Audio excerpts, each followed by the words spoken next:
Fellow citizens, yesterday something very tragic happened in our country. Sadly, we lost one of our frontline doctors that has been leading the fight against the COVID-19 pandemic. I am talking about 28-year-old Stephen Mugus. Hired as one of the emergency workers earlier this year, it is really sad for every Kenyan to now realize that Stephen Mugus had been working for about 5 months without any pay. He had no insurance and he had no money to take himself to hospital. In fact, it has been reported that he had to appeal for help from his friends in order to be treated at the hospital. Media sources now indicate that that appeal was only able to raise about 40,000 Kenya shillings. Well, sadly, Stephen Mugus did not make it. Now, ladies and gentlemen, somebody's last words are usually so important. Now, allow me, before I tell you anything else, to read for you a WhatsApp text that Stephen Mugus sent to his colleagues before he died. So this is him writing to his friends on WhatsApp. I quote, "My dear colleagues, let me take this opportunity to admonish you today to get your pay or get out when you can with your health or life intact. I have had the COVID-19 ARDS, and I will say, not even a full pocket can replenish what has been lost on high oxygen flows, all manner of masks, and begging for one more gasp of fresh air. Usually I'd write and write, but today I just want to say, save your miserable selves from those institutions. You will live to earn again." I am not in any way inviting arguments or responses to my post. I am too weak to type anymore. Save yourselves. Those were his closing words. So let me first of all ask how our government responded to this. Very quickly, Governor Peter Ojaamong comes out and says, hawa madaktari, nurses na clinical officers ambao wanataka kugoma, hata ukigoma haitakusaidia. Translated into English, these doctors, nurses and clinicians who want to go on strike, even if you go on strike, it will not help you. Tukae chini tuongee. In other words, let's sit down and talk. Ambia hawa watu wa health bwana, mvumilie kidogo. Tell these health workers, be a little patient. Mpaka hii BBI ikwishe, kama italeta vitu mzuri, halafu tuende mbele. In other words, let this BBI process pass, and if it brings us something good, then let's proceed. That was the response of Governor of Busia, Peter Ojaamong. And notice, he's not just responding to an incident like that of Stephen Mugus, but to the plight of the entire health workers fraternity. Simply put, don't talk about the health needs and the challenges you have. Be patient. Let's deal with BBI. When BBI is done, you know what? Something good will come out of it. In other words, don't bring health issues here. So that is the response of a governor. Now, here is another response, this time from the former Prime Minister.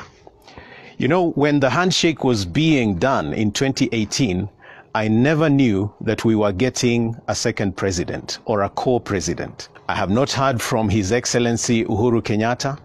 I have not heard from Deputy President William Ruto. But here is a statement that was issued by former Prime Minister Raila Odinga. I managed to transcribe almost the entire speech, and this is what he says. All I want to do is appeal to our doctors to be more understanding. We are in a crisis at the moment. People are dying. It's not only doctors who are dying. Kenyans are also dying of this COVID. The economy is hurting because of many months of beating.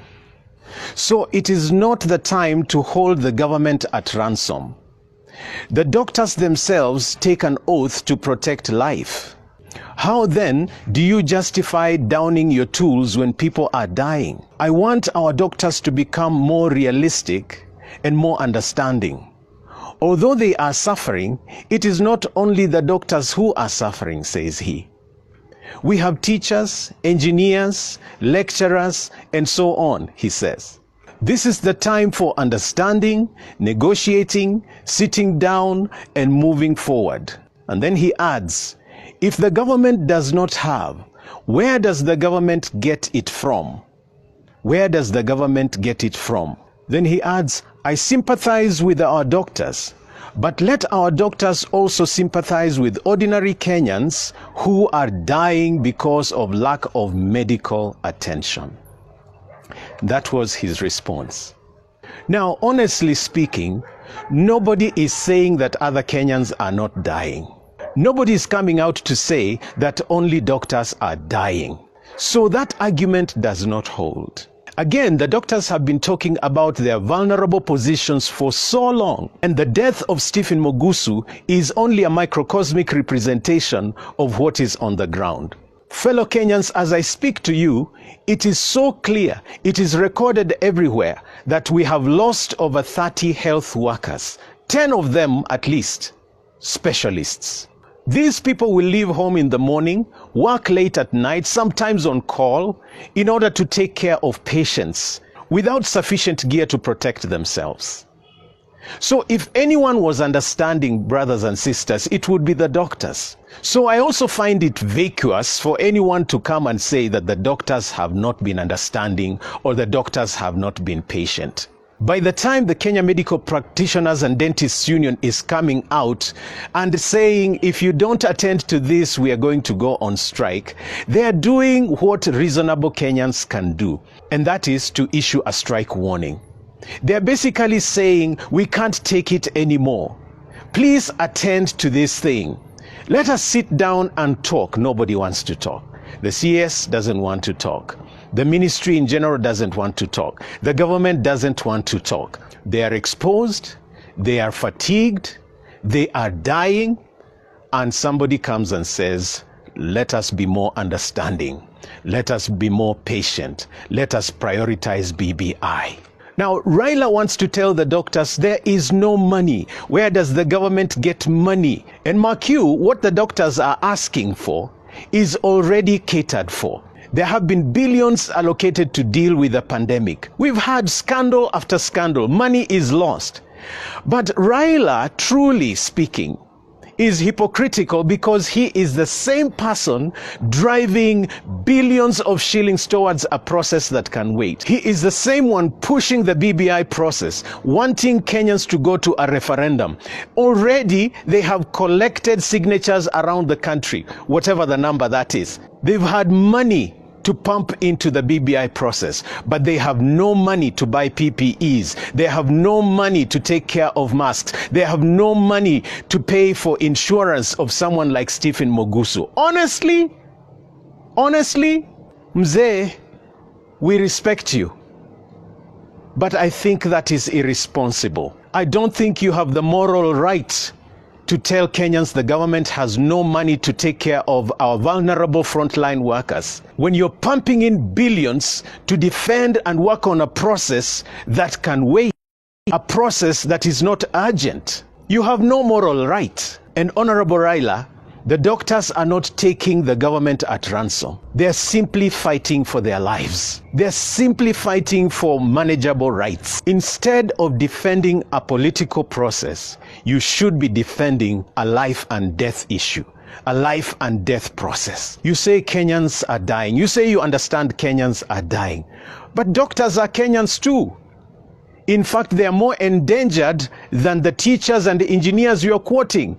They are dealing with the pandemic head on. They're like soldiers at the front of the battle.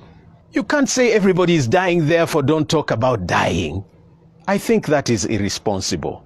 Well, fellow Kenyans, that is just a small part of what we are dealing with in our country. That is the leadership we have. That is the kind of attention you and I have in the midst of a pandemic. And like I said before, unless this is not a pandemic, unless all this is calculated to finish our doctors so that we can all die, unless there is something we don't know, guess what? When these guys get sick, they will find foreign treatment. They will fly to South Africa or to London or to New York and get medical attention. You and I will be dying here. You and I will be going to our graves, including our doctors, with nobody caring. They don't care. So in closing, I'll just say a few things.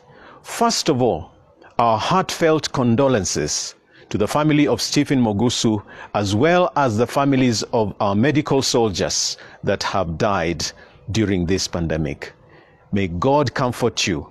May God strengthen you. May God walk with you through this dark corridor. But secondly, I will add, Kenya does not belong to only 2 or 3 people. Kenya does not belong to a small clique of people that feel more entitled to live, that feel more entitled to spend, that feel more entitled to lead, that feel more entitled to life itself. So none of you should feel intimidated and made to cow down or made to feel like you can't speak as a Kenyan. Well, I have said it before and I say it again. Evil must be resisted, and what we are experiencing in Kenya is a bad evil. In Micah chapter 6 verse 8, God reminds us that he has shown all of us what is right. To love justice, to love mercy, and to walk humbly with our God. We all want justice. We want to see mercy exercised. And we want every Kenyan to remember that we did not bring ourselves here. All of us are going. All of us will die. So don't imagine you will not. Thirdly, I know that many Kenyans have been praying for you as leaders.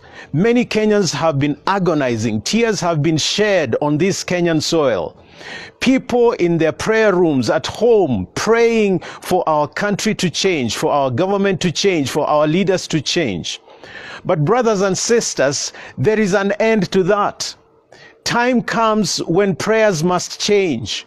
Perhaps this is actually that time when we must begin to lift our hands to heaven and cry out for an end to this regime.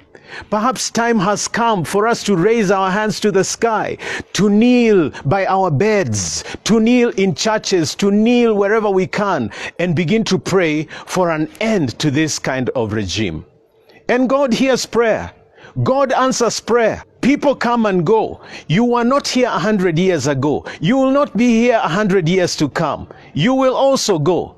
And perhaps every Christian, this is a good time to start praying for an end to this kind of madness, for God to intervene and maybe even remove these leaders from office. Maybe intervene in ways only he can.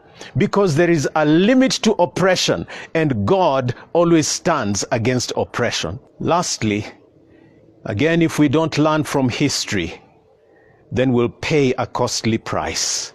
Yes, if we don't learn from what has happened to other people in the past, we will pay very heavily. I am reminded of the Queen of France, Marie Antoinette, at a time when the French people were dying, at a time when there was no bread, at a time when there was no food, at a time that the French people were getting sick and no treatment. Marie Antoinette was busy spending like crazy. I am told that one of her pieces of jewelry cost so much it was enough for one apartment in Paris. You can imagine that.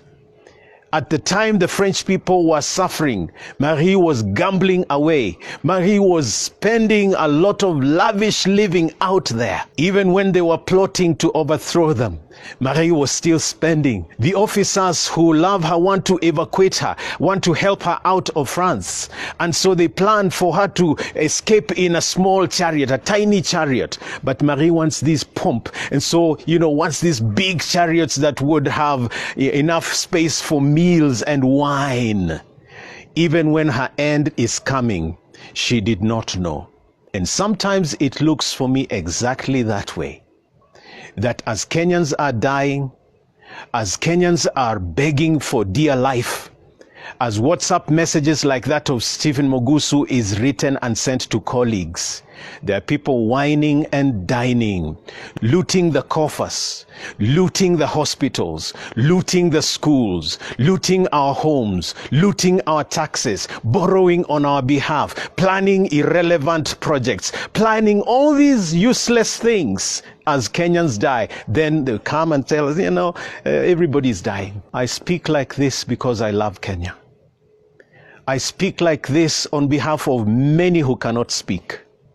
I speak on behalf of many who are dying without any statistic being taken. So if you think we don't see these things, if you think we don't understand, if you think we don't care, if you think you can just make statements in the media and, get away with them, if you think we are so naive to know anything, I have news for you. Many of us know something is wrong, and we are going to do everything to pray you out of power. We're going to do everything in a non-violent manner to cry out to our God to do something about you, to do something about the callous hearts that we see every day, to do something about the looting, to do something about the poor, to do something about the exploitation in this country. And I know God in heaven hears us. God bless Kenya. God bless Africa.